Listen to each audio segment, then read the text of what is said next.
Hello friends, इस video में हम बात करने वाले हैं बिहार के प्राइमरी शिक्षक भर्ती के संदर्भ में कि जो आप लोगों को यहाँ पर डॉक्यूमेंट्स री अपलोड करने का मौका दिया गया था, तो कल इसका जो है आपका लास्ट डेट है। बहुत सारे कैंडिडेट का यहाँ पर कंफ्यूजन था कि मेरा डॉक्यूमेंट्स इतना धुंधला दिखाई दे रहा है या फिर थोड़ा बहुत पढ़ा जा रहा है, तो क्या हमें जो है फिर से री अपलोड करना चाहिए या फिर उसी तरीके से जो है वो छोड़ देना चाहिए। तो इसको लेकर भी बात करेंगे कि यदि जो आप लोग अपना डॉक्यूमेंट्स PDF फॉर्मेट में अपलोड किए हैं, यदि वो इतना आपका दिखाई दे रहा है तो बिल्कुल आपका सही है, किसी भी तरीके का आपको चेंज करने या फिर उसे बदलने की जो है वो जरूरत नहीं है। बाकी इसके अलावा कि क्या सभी लोगों को अटेस्टेड करवाना है, और जो बीएड अभ्यर्थी हैं यदि आपके डॉक्यूमेंट्स में किसी भी तरीके का त्रुटि हो तो क्या आप लोगों को भी यहाँ पर चेंज करना है। और इसके अलावा अपेयरिंग कैंडिडेट को लेकर, जैसे अभी क्या हुआ कि अभी बिहार डीएलएड का रिजल्ट आ चुका है, सीटेट का भी रिजल्ट आ चुका है और आप लोग यहाँ पर पास कर गए हैं, तो आप लोगों को यहाँ पर क्या करना चाहिए, इसको लेकर भी हम यहाँ पर जो है इस वीडियो में बात करने वाले हैं। देखिए, इसके संदर्भ में थोड़ा सा भी आपका कंफ्यूजन होगा, यदि आप वीडियो के लास्ट तक बने रहते हैं तो हर एक चीज जो है आपका यहाँ से जो है आपका क्लियर हो जाएगा। आगे बात करेंगे उससे पहले बता दें कि यदि आप इस प्लेटफॉर्म पे नए होंगे तो राइट टू एजुकेशन सोनभद्र का सब्सक्राइब जो है कर लीजिएगा। देखिए, पहले जो आपका सुधार करने का लास्ट डेट था वो आपका था 25 सितंबर 2023,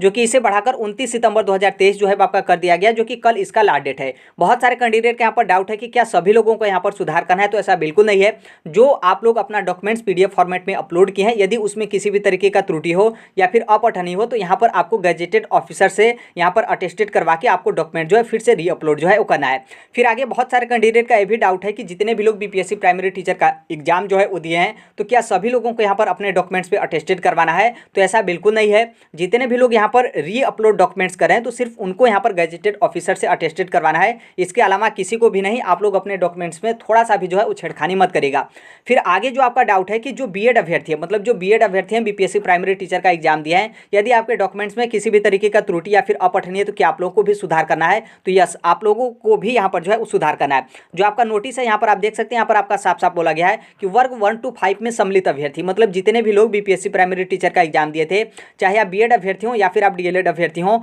आपके डॉक्यूमेंट्स में त्रुटि या फिर अपठनीय, तो आप लोगों को यहाँ पर सुधार जो है करना है। क्योंकि BPSC की तरफ से BPSC प्राइमरी टीचर के संबंध में अभी जब हम वर्तमान में यहाँ पर बात कर रहे हैं, तो कोई भी, चाहे आपका BPSC हो या फिर जो आपका शिक्षा विभाग हो या फिर जो आपका एजुकेशन डिपार्टमेंट हो, उनके तरफ से लिखित आदेश जो है आपका नहीं आया है कि बीएड वाले अभ्यर्थी यहाँ पर BPSC प्राइमरी टीचर में, मतलब बिहार की प्राइमरी शिक्षक भर्ती में एलिजिबल जो है वो नहीं रहेंगे। भले ही आपका सुप्रीम कोर्ट का निर्णय अलग हो, पटना हाईकोर्ट का निर्णय अलग हो और जो आपका NCT हो उसका यहाँ पर आदेश अलग हो, लेकिन अभी तक यहाँ पर लिखित आदेश जो है बीएड कैंडिडेट को लेकर अभी तक आपका नहीं आया है। तो इसलिए आपके डॉक्यूमेंट्स में किसी भी तरीके का त्रुटि या फिर अपठनीय है, तो आप लोग भी यहाँ पर अपना डॉक्यूमेंट्स में जो है वो सुधार जो है वो कर लीजिएगा। अब यहाँ पर आगे हम बात करने वाले हैं जो कि काफ़ी ज़्यादा आपके लिए महत्वपूर्ण होगा कि आपका डॉक्यूमेंट जैसे धुंधला दिखाई दे रहा है, कुछ अंश जो है आपका यहाँ पर मिट गया है, कुछ अंश यहाँ पर जो है आपका दिखाई दे रहा है। तो यहाँ पर बात करने वाले हैं कि डॉक्यूमेंट्स वेरिफिकेशन किस तरीके से आपका किया जाता है, और डॉक्यूमेंट्स वेरिफिकेशन में आपका क्या क्या चीज़ जो है आपका देखा जाता है, किस चीज़ से जो है आपका मिलान किया जाता है, ताकि थोड़ा बहुत भी आपका धुंधला हो या फिर थोड़ा बहुत भी आपका मिस्टेक हो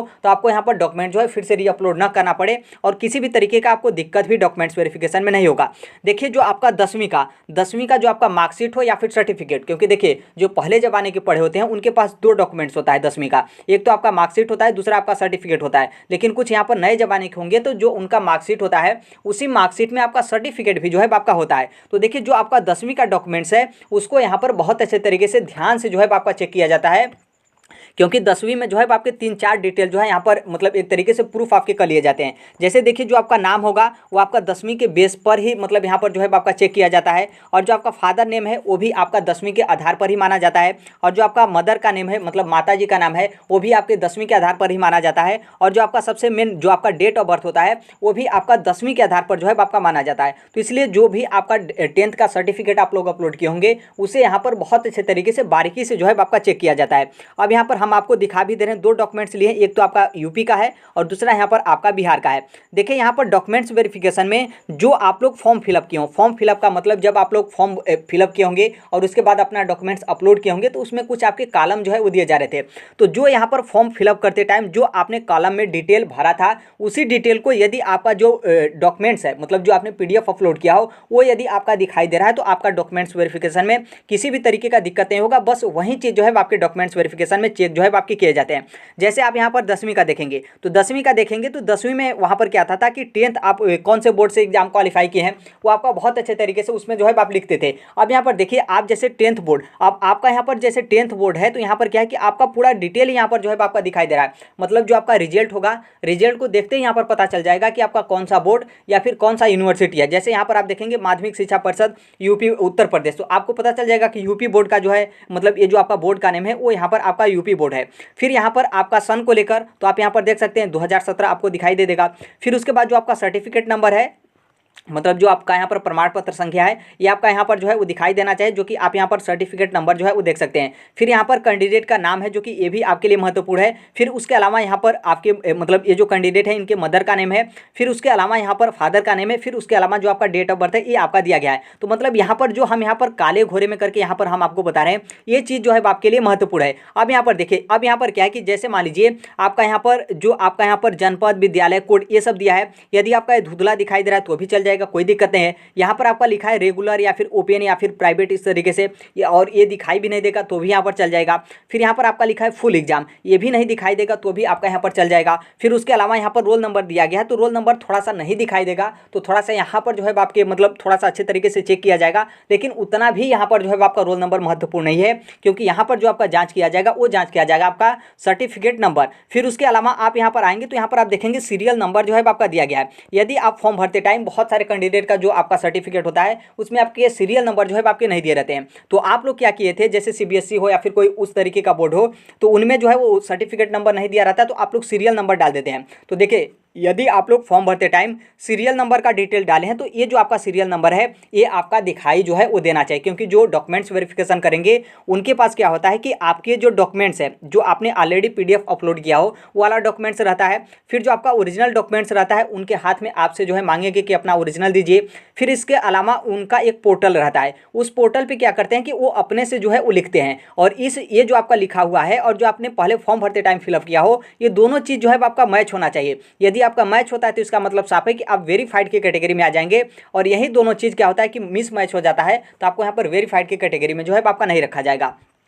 तो ये आपका डॉक्यूमेंट्स हो गया। फिर उसके बाद यहाँ पर जान जाइए कि जैसे कुछ आपके डॉक्यूमेंट्स है जिसमें आपके टोटल मार्क्स वगैरह भी जो है आपके देखे जाते हैं। तो देखिए इस तरीके से जैसे आप यहाँ पर देखेंगे योग में यहाँ पर क्या है कि योग जो है आपका चेक किया जाता है, तो बहुत सारे जो आपके रिजल्ट होते हैं उसमें यहाँ पर टोटल कितने मार्क्स है वो यहाँ पर जो है आपका बता दिया जाता है। जैसे यहाँ पर मान लीजिए टोटल आपके 500 मार्क्स आए हैं, तो और टोटल यहाँ पर जो आपका पूर्णांक है 1000 हो या फिर 1500 या फिर जो भी XYZ हो, यदि आपका इस तरीके से लिखा हुआ है तो ये जो आपका टोटल योग वाला है इसको यदि मान लीजिए आपका धुंधला भी दिखाई दे रहा है तो भी यहाँ पर मैनेज हो जाएगा, किसी भी तरीके का दिक्कत नहीं है, क्योंकि यहाँ पर जो आपका टोटल मार्क्स है वो यहाँ पर दिया गया है। बाकी यदि मान लीजिए ये नहीं भी दिखाई दे रहा है तो भी कोई इतना समय नहीं लेगा कि आपका एक एक सब्जेक्ट का नंबर जो है वो जोड़ेगा, फिर उसके बाद आपका मैच करेगा कि आपका टोटल नंबर बैठ रहा है या फिर नहीं। तो यहाँ से आपका ये हो गया। बाकी इसके अलावा जो आपका प्रैक्टिकल का नंबर हो, टोटल यहाँ पर क्या है कि टोटल आपका कितने का पूर्णांक था, कौन कौन सा सब्जेक्ट है, ये कोई भी जो है आपका चेक नहीं करने जाएगा। और यहाँ पर जैसे पास हो या फिर फेल हो ये कोई नहीं देखेगा, नॉर्मल सी बात है, आप फेल होंगे तो थोड़ा ही फॉर्म भरेंगे। फिर उसके अलावा यहाँ पर देखेंगे तो यहाँ पर नीचे आपका दो चीज़ महत्वपूर्ण होता है, एक आपका बार कोड। देखिए बार कोड उन लोग चेक नहीं करेंगे, लेकिन यहाँ पर बार कोड आपका दिखाई देना चाहिए। और यहाँ पर जो सबसे ज़्यादा महत्वपूर्ण होता है वो आपके जो आपका मार्कशीट या फिर सर्टिफिकेट है उसका इशू डेट, मतलब जो आपका जारी तिथि किस डेट को आपका रिजल्ट जो है वो जारी किया गया है, तो आप यहाँ पर देख सकते हैं। बाकी इसके अलावा देखेंगे तो यहाँ पर आपका सिग्नेचर यहाँ पर जो है आपके सचिव का किया गया, तो सिग्नेचर आपका धुंधला भी होगा, थोड़ा सा कट भी गया होगा, तो भी यहाँ पर जो है कोई उस तरीके का मतलब दिक्कत नहीं होगा। तो आप यहाँ पर देखें जो आपका यूपी बोर्ड का 10th का यहाँ पर मार्कशीट या फिर सर्टिफिकेट था, और यहाँ पर आप देख सकते हैं, यहाँ पर आप देखेंगे तो यहाँ पर आपका लिखा गया है कि प्रमाण पत्र सह अंक पत्र, मतलब ये जो आपका 10th का है इसमें आपका प्रमाण पत्र भी है, मतलब जो आपका मार्कशीट है वो भी है, और इसके अलावा जो आपका सर्टिफिकेट वो भी है। आप यहाँ पर देख सकते हैं सर्टिफिकेट कम मार्क्स शीट, मतलब यहाँ पर दोनों आपका एक ही में है। तो इसको लेकर डाउट बहुत सारे लोग कैंडिडेट हो जाते हैं कि मार्कशीट हम कहाँ से पाएँ, हमारे पास तो एक ही है। तो आप ध्यान रखिएगा, वहाँ पर आपका लिखा रहता है कि मार्कशीट और सर्टिफिकेट दोनों आपका एक ही में है। फिर उसके अलावा आप यहाँ पर जो है वो देख सकते हैं। बाकी इसके अलावा देखिए जो आपके रिजल्ट में कुछ भी लिखा गया, जैसे आप यहाँ पर कैंडिडेट का नाम, फिर उसके अलावा इंग्लिश में फिर XYZ कुछ भी, फिर यहाँ पर आप देखेंगे तो इंग्लिश में आपका डेट ऑफ बर्थ लिखा गया है, थोड़ा सा यहाँ पर स्कूल का नाम वगैरह लिखा गया है। तो आप फॉर्म फिलअप करते टाइम यदि आप अपने स्कूल का नाम डाले होंगे तो यहाँ पर चेक किया जाएगा, बाकी उतना कोई महत्वपूर्ण नहीं है, क्योंकि जो आपका यहाँ पर मैच और मिस मैच किया जाता है वो आपका यहाँ पर जो आपका सर्टिफिकेट नंबर हो उससे और जो आपका इशू डेट है उससे और फिर इसके अलावा मान लीजिए टोटल आपके कितने मार्क्स आए हैं, कितने में से कितने, वो यहाँ पर चेक किया जाता है। और कैंडिडेट का नाम, फादर नेम, मदर नेम और जो आपका डेट ऑफ बर्थ है, बस इतना ही जो है आपका चेक किया जाता है डॉक्यूमेंट्स वेरिफिकेशन में। इतना आपका सही है तो आप डॉक्यूमेंट्स वेरिफिकेशन में आप जो है वेरीफाइड की कैटेगरी में जो है आ जाएंगे। ये आपका यूपी का हो गया। उसी तरीके से आपका बिहार का भी रहेगा। जैसे आपका यहाँ पर इशू डेट है ये आपका रहना चाहिए, बार कोड है ये भी आपका रहना चाहिए। फिर उसके बगल में बार कोड के बगल में आप यहाँ पर देखेंगे जो सचिव हैं परीक्षा नियंत्रक, उनका यहाँ पर आपका सिग्नेचर किया गया है और यहाँ पर आपका लिखा गया है। तो ये थोड़ा सा आपका नहीं भी रहेगा तो भी आपका मैनेज हो जाएगा, कोई दिक्कत नहीं है। यहाँ पर जो कैंडिडेट है उनका यहाँ पर टोटल कितने मार्क्स आए हैं यहाँ पर जो है आपका लिखा गया है और यहाँ पर टोटल आपके मार्क्स लिखे गए हैं। तो ये आपका ग्रेड कौन है इससे कोई मतलब नहीं है। फिर यहाँ पर कितने में से कितने आया ये भी कोई मतलब नहीं है। और यहाँ पर क्या है कि आपको कितना प्रैक्टिकल, कौन कौन सा सब्जेक्ट प्रैक्टिकल है उसमें कितना नंबर आया ये भी कोई मतलब नहीं है। फिर यहाँ पर जो आपका सब्जेक्ट का नेम दिया गया है ये भी आपका कोई मतलब नहीं है, धुंधला दिखाई दे रहा है तो भी यहाँ पर जो है आपका मैनेज हो जाएगा। क्योंकि हम यहाँ पर आपको बता दिए कि जो यहाँ पर डॉक्यूमेंट्स वेरिफिकेशन में चेक किया जाएगा वो आपका वही चीज़ चेक किया जाएगा जो आपने यहाँ पर फॉर्म फिलअप करते टाइम फिलअप किया होगा। तो आप फॉर्म फिलअप करते टाइम आपने जो फिलअप किया होगा वो आपको बहुत अच्छे तरीके से पता होगा कि हम वहाँ पर क्या क्या फिलअप किए थे, जो कि हम यहाँ पर 10th वाले में बता दिए कि बस आपका इतना ही जो है वो चेक किया जाएगा। यदि इतना में आपका हर एक चीज़ मैच कर जाता है तो आप डॉक्यूमेंट्स वेरिफिकेशन में वेरीफाइड की कैटेगरी में आ जाएंगे। और वेरीफाइड की कैटेगरी में आने का मतलब आपका हर एक चीज़ जो है वो सही रहेगा। क्योंकि नॉर्मल सी बात है वहाँ पर आप अपना ओरिजिनल जो आपके डॉक्यूमेंट्स है आप वहाँ पर रखे रहेंगे तो थोड़ा बहुत आपका मिस्टेक जो है आपका मतलब मैनेज जो है आपका कर लिया जाता है। बाकी मैं यहाँ पर यही कहूँगा कि जो आपके डॉक्यूमेंट्स है आप अपने वेबसाइट से मतलब वहाँ से आप अपना डॉक्यूमेंट्स क्या करिएगा कि चेक कर लीजिएगा, मतलब डाउनलोड करिएगा। डाउनलोड करने के बाद जो है वो चेक करिएगा और ध्यान रखिएगा कि चेक भी करिएगा तो आप अपने से जो है चेक मत करिएगा, किसी दूसरे से जो है वो चेक करा लीजिएगा। क्योंकि क्या होता है कि माइंड सेट में आपका सेट हो जाता है कि यहाँ पर जो आपका 100 लिखा गया है आपको लगेगा कि मुझे नहीं दिख रहा है, तो आपको बार बार लगेगा कि नहीं नहीं मुझे दिखाई नहीं दे रहा है। तो आप किसी दूसरे से जो है वो चेक करवाइएगा और किसी दूसरे से भी आप चेक करवाइएगा तो उनसे खुद से जो है लॉगिन करवाइएगा। लॉगिन करवाने का मतलब यह है कि आप अपने मोबाइल में पीडीएफ अपलोड करेंगे, फिर पीडीएफ अपलोड करने के बाद उनके यदि मोबाइल में भेजेंगे तो देखिए इस तरीके से भेजने से भी पीडीएफ आपका थोड़ा सा धुंधला जो है आपका हो जाता है। तो आप मतलब दूसरे से चेक करवाने जा रहे हैं तो उनसे खुद बोलिएगा कि आप लॉगिन करके मेरा डॉक्यूमेंट जो क्या करिए कि चेक कर दीजिए। और किसी दूसरे से भी आप चेक करवाने जा रहे हैं तो जो आपका खास होगा उसी से चेक करवाइएगा। कहीं कोई ऐसा अभ्यर्थी ना हो कि जो आपको परेशान करने को लेकर बोल दे कि नहीं नहीं तुम्हारा तो धुंधला दिखाई दे रहा है, तुम्हारा डॉक्यूमेंट्स पढ़ा ही नहीं जा रहा हो। आपको क्या करना पड़ेगा कि मतलब फिर से रीअपलोड करो, नहीं तो आपको डॉक्यूमेंट्स वेरिफिकेशन में दिक्कत होगा। तो आपका डॉक्यूमेंट सही भी रहेगा उसके बाद भी यहाँ पर जो है आपका टेंशन हो जाएगा। तो उसी से चेक करवाइएगा जो आपके मतलब यहाँ पर खास हो, ताकि थोड़ा बहुत मैनेज भी रहे तो वो आपके ही सपोर्ट में रहे। ऐसा ना बोलें कि आप क्या करें कि फिर से जो है डॉक्यूमेंट्स रीअपलोड जो है वो करें। बाकी यदि इस तरीके का है तो आपका मैनेज हो जाएगा, किसी भी तरीके का दिक्कत नहीं है। और आपको अलग मतलब नया डॉक्यूमेंट जो है किसी भी तरीके का अपलोड करने का जरूरत नहीं है। और यहाँ पर जो आपका सुधार वाला है रीअपलोड करने का, तो यहाँ पर क्या है कि आपको किसी भी तरीके का सुधार भी नहीं करना है और आपको नया डॉक्यूमेंट जो है आपको रीअपलोड भी जो है वो नहीं करना है। एक बात यहाँ पर ध्यान रखिएगा कि बहुत सारे कैंडिडेट यहाँ पर क्या कर रहे हैं कि अपना नया डॉक्यूमेंट जो है अपलोड कर दे रहे हैं। नया डॉक्यूमेंट्स अपलोड करने का मतलब क्या है कि जैसे जो आपने फॉर्म भरते टाइम जो आपने एनसीएल का सर्टिफिकेट लगवाया था उस टाइम पे आपने दूसरा सर्टिफिकेट लगवाया था और इस टाइम पे जो आपको सुधार करने का मौका मिला है तो आप यहाँ पर न्यू का मतलब नया डॉक्यूमेंट जो है आप नया एनसीएल जो है आप अपलोड कर दे रहे हैं। उसी तरीके से ईडब्ल्यूएस में भी बहुत सारे कैंडिडेट इस तरीके से मिस्टेक कर रहे हैं। उसी तरीके से जो मैरिड फीमेल हैं बीपीएससी प्राइमरी टीचर का फॉर्म भरते टाइम क्या की थी कि वो अपने हस्बैंड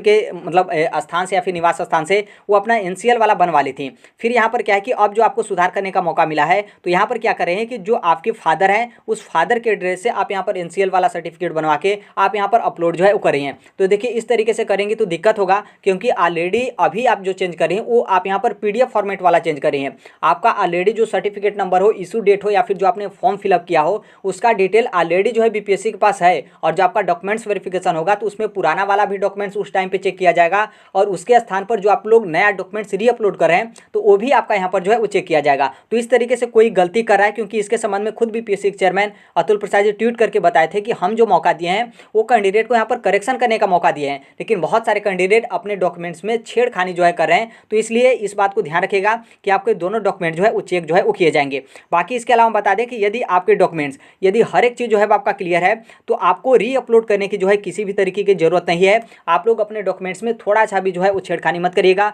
कि वहाँ पर आप लगे कि री अपलोड जो है वो कर दें। बाकी इसके अलावा देखिए बहुत सारे कैंडिडेट के यहाँ पर शिकायत है कि जो यहाँ पर कैंडिडेट अपना री अपलोड डॉक्यूमेंट जो है वो करें तो उनका यहाँ पर क्या है कि क्लियर जो है आपका दिखाई नहीं दे रहा है। जो आप गजेटेड ऑफिसर से अटेस्टेड करवा के री अपलोड करें तो आपका क्लियर जो है वो दिखाई नहीं दे रहा है। तो देखिए उससे यहाँ पर कोई मतलब नहीं है, बस आपका थोड़ा सा भी हल्का जो है आपका पढ़ाया जा रहा है तो बिल्कुल सही है, वो आपका मैनेज हो जाएगा। क्योंकि नॉर्मल सी बात है, एक तो आप फोटो कॉपी कराएं, फोटो कॉपी पे आप अटेस्टेड करवाएं, फिर उस फोटो कॉपी वाले उस अटेस्टेड वाले को आप री अपलोड कर रहे हैं और उसमें भी आपके यहाँ पर 100 KB से कम होना चाहिए। तो नॉर्मल सी बात है, कोई कितना भी कोशिश करे HD फॉर्मेट में जो है अपलोड नहीं कर सकता है। तो इसलिए आपको इस बात को ध्यान रखना है और आपका पढ़ा जा रहा है री अपलोड वाला डॉक्यूमेंट्स तो बिल्कुल हर एक चीज़ जो है आपका मैनेज हो जाएगा। बाकी डॉक्यूमेंट्स वेरिफिकेशन में जो आप यहाँ पर अटेस्टेड करवाए हैं वो वाला ओरिजिनल जो है आप डॉक्यूमेंट्स वेरिफिकेशन में लेकर चले जाएगा, किसी भी तरीके का दिक्कत नहीं होगा। अब आगे बात करें अपेयरिंग कैंडिडेट को लेकर तो देखिए अपेयरिंग में यहाँ पर क्या है कि बीएड वाले अपेयरिंग थे, डीएलएड वाले अपेयरिंग थे, सीटेट वाले अपेयरिंग थे जिनको बीपीएससी प्राइमरी टीचर में मौका जो है मिला था, जो कि बिहार डीएलएड का आपका रिजल्ट आ चुका है और सीटेट का भी रिजल्ट आ चुका है। तो यहाँ पर क्या है कि बहुत सारे कैंडिडेट मतलब सोच रहे हैं कि हम यहाँ पर सीटेट एग्जाम और बिहार डीएलएड एग्जाम क्वालिफाई कर लिए तो क्या करें कि हम अपना डॉक्यूमेंट्स री अपलोड जो है वो कर दें। तो देखिए आपको बिल्कुल जो है डॉक्यूमेंट्स री अपलोड नहीं करना है, क्योंकि इसके संबंध में 10 सितंबर 2023 को BPSC chairman Atul Prasad ji tweet किए हैं। क्योंकि इस ट्वीट के बाद नया कोई ट्वीट नहीं आया तो इसलिए नया ट्वीट नहीं आया, तो जो आपका पुराना वाला ट्वीट है वही आपका नया ट्वीट जो है माना जाएगा और वर्तमान के लिए भी यही जो है आपका लागू रहेगा। और यहाँ पर खुद वो बोले हैं कि जो अपेयरिंग कैंडिडेट हैं, चाहे आप सीटेट हो या फिर बीएड हो या फिर ईटीसी मतलब डीएलएड वगैरह हैं, आपको रिजल्ट को लेकर प्रूफ करने को लेकर आपको यथासंभव पर्याप्त समय जो है वो दिया जाएगा। मतलब आप लोगों के लिए यहाँ पर जब आप लोगों के लिए समय दिया जा रहा है डॉक्यूमेंट्स री अपलोड करने को लेकर, अपेयरिंग कैंडिडेट को लेकर, तो आप लोग यहाँ पर थोड़ा सा भी जो है वो चिंतित मत होइए। अभी जो आप लोगों को जिनके डॉक्यूमेंट्स में त्रुटि या फिर अपठनी है उनको यहाँ पर 29 तक सुधार करने का मौका दिया गया है, तो फिर उसके बाद जो है आप लोगों को यहाँ पर चेंज करने का मौका दिया जाएगा। और कहीं ना कहीं इसके संबंध में बीपीएससी की तरफ से आपके ऑफिशियल नोटिस वगैरह जो है आपके जारी किए जाएंगे। बाकी जो अपेयरिंग कैंडिडेट है आप तनिक भी जो है चिंता मत करिए, क्योंकि अभी आप क्या करेंगे, अभी आप करेंगे डॉक्यूमेंट्स तो आप री अपलोड कर देंगे, लेकिन जो आप अपेयरिंग सेलेक्ट किए थे तो वो तो आप यहाँ पर पास सेलेक्ट नहीं कर सकते हैं। फिर उसके अलावा आप डीएलएड का मार्क्स डालेंगे, इशू डेट डालेंगे, किस डेट को रिजल्ट जारी किया गया है, टोटल कितने में से कितने मार्क्स आए हैं, सर्टिफिकेट नंबर क्या है, ये सभी चीज़ तो आप फिलअप नहीं कर पाएंगे। तो इसलिए आपका गलती होगा, अभी आपको थोड़ा सा भी जो है उसमें किसी भी तरीके का बदलाव या फिर आपको डॉक्यूमेंट जो है री अपलोड नहीं करना चाहिए। फिर आगे यहाँ पर बात करें तो देखिए अभी के लिए यही अपडेट है। आई होप इस मैटर को आप समझ गए होंगे। बस यहाँ पर 100 बात की एक बात है, और यहाँ पर ये भी बता दें कि जो आप लोग बीपीएससी प्राइमरी टीचर का फॉर्म भरते टाइम जो आप फिलअप किए हो, मतलब उसमें जो आपके कॉलम थे उस कॉलम में जो आपने डिटेल भरा हो वो यदि डिटेल आपके यदि जो पीडीएफ है जो आपने अपलोड किया हो उसमें यदि उस डिटेल को आप पढ़ पा रहे हैं तो आपको किसी भी तरीके का डॉक्यूमेंट जो है वो री अपलोड नहीं करना है, और ना ही अपने डॉक्यूमेंट्स में किसी भी तरीके का पोर्टल पर जाकर बार बार जो है वो छेड़खानी करेगा। क्योंकि टेक्निकल इशू के कारण भी मान लीजिए कोई किसी भी तरीके का दिक्कत हो जाता है तो फिर आपको यहाँ पर दिक्कत भी नहीं हो रहा है, फिर उसके बाद आपके अपने ही गलती से डॉक्यूमेंट्स वेरिफिकेशन में आपको वहाँ पर दिक्कत जो है आपका हो जाएगा। तो अभी के लिए यही अपडेट है। बाकी बीपीएससी टीआरई फर्स्ट का आपका किसी भी तरीके से पेपर आपका बीत चुका, जो कि आपका एग्जाम हो चुका है, अब उसके आप थोड़ा सा भी जो है वो चिंता मत करिए। बाकी जो आपका टीआरई सेकेंड वाला है उसकी भी तैयारी में आप लग जाइए। नोटिफिकेशन का आप इंतजार करेंगे तो आप अपने ही पैर पर कुल्हाड़ी मारेंगे, क्योंकि बीपीएससी प्राइमरी टीचर हो या फिर बीपीएससी टीआरई फर्स्ट हो, उसमें आप लोग यही गलती किए थे कि जो आपका एग्जाम होगा उसमें आपके काफ़ी ज़्यादा समय लगेंगे। तो इस बार वाली टीआरई सेकंड में आप गलती मत करिए, अभी से जो है आप अपना तैयारी बहुत अच्छे तरीके से जो है स्टार्ट कर दीजिए। अभी के लिए यही अपडेट है। बाकी टेलीग्राम से भी आप जुड़ जाएगा, जो कोई भी अपडेट या फिर नोट्स वगैरह होते हैं या फिर जो कोई भी इन्फॉर्मेशन वगैरह होते हैं आपके टेलीग्राम पर शेयर जो है वो कर दिए जाते हैं। बाकी आप भी बीपीएससी टीचर की या फिर किसी भी कॉम्पिटिटिव एग्जाम की टीचिंग एग्जाम की आप तैयारी करते हैं तो इस platform Right to Education Sonbhadra का सब्सक्राइब जो है कर लीजिएगा। तो अभी के लिए यही अपडेट है। आई होप इसे जो है आप समझ गए होंगे। बाकी आप अपने स्तर से जो कुछ भी आप करना चाहें आप उसके लिए बिल्कुल स्वतंत्र हैं, लेकिन आप अपने डॉक्यूमेंट्स को अच्छे तरीके से चेक जो है वो कर लीजिएगा। मिलते हैं अगले नेक्स्ट वीडियो में, तब तक के लिए thank you, bye bye, take care, all the best, thank you for listening, God bless you all, thank you.